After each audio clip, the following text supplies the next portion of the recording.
Anger was now boiling through her veins. She simply could not take the bickering between the two brothers anymore. There was but so much she could handle. I said shut up! Instantly, the bickering stopped, and two pairs of shocked eyes turned to look at her abruptly.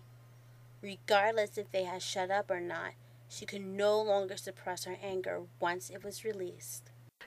Gosh, I can't take this anymore. She turned an angry glare towards both guys as they reeled back, both in fear and shock by her sudden outburst. You're not being fair. It's not fair at all. I love both of you so much. I never realized it until today.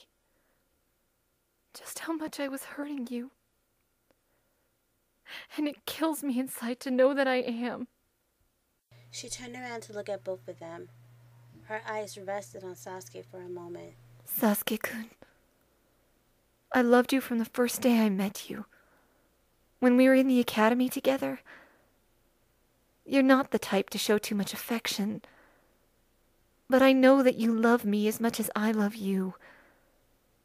I can accept the reason why you broke up with me, and I'm completely over that.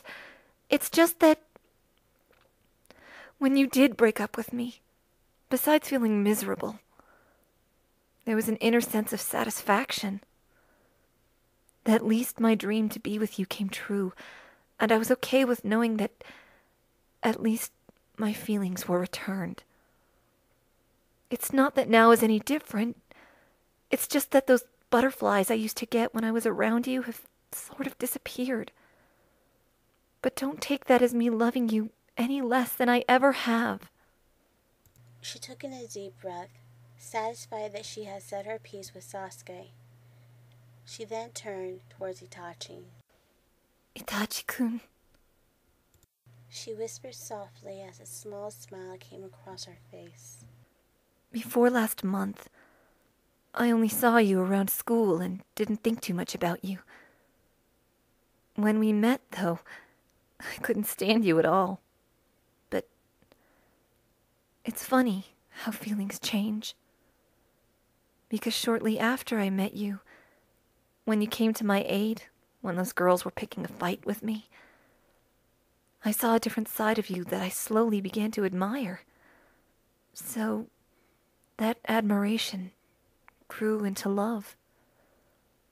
And to top it off, from the day my world was crushed, you were always there to pick up the pieces, even when my attitude towards you could have pushed you away.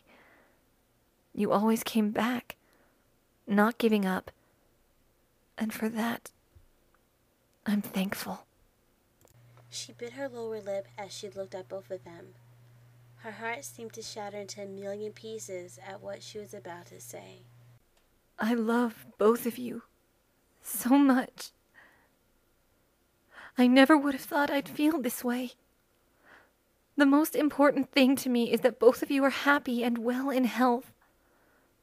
I would never want to be the cause of any violence between you two. So that's why... She choked at a sob as she covered her mouth with her hands. She looked away as tears rolled down her cheeks in an endless stream. That's why I can't be with either of you. With that said, she suddenly ran out of the room, with tears still rolling down her cheeks. Both brothers looked at the doorway in which she disappeared through, silently hoping that she would come back, hoping that she wasn't serious about what she had just said. They waited and waited, but she never came back.